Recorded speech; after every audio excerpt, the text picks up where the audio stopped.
Alright, so formulation or formulas for common compounds. So what if you spoke a language that no one else could understand? How would you communicate with your friends? Scientists around the world face this problem when they started sharing information about chemicals and chemical reactions.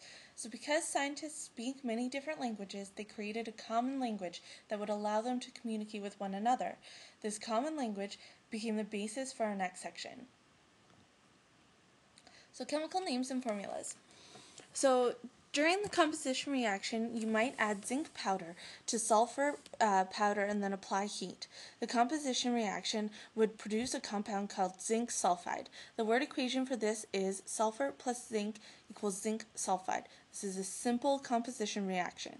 So when you write a word equation like this, you're using what is known as a chemical name for each reactant and products. When you look at the periodic table, you will see the chemical names for all elements along with their chemical symbols.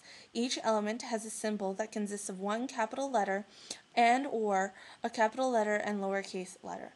So in the example above, you have zinc or Zn and sulfur S.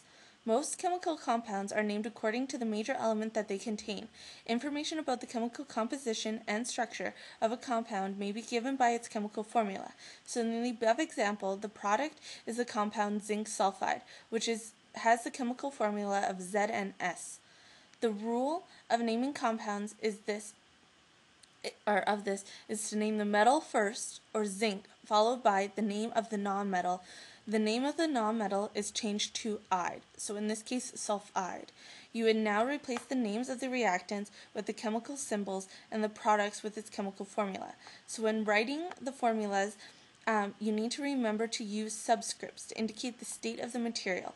For example, S is for solid, L is for liquid, G is for gas, and AQ is aqueous, meaning dissolved in solution.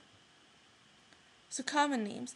Now, not everyone is a scientist, and many chemical compounds are often identified by a common name.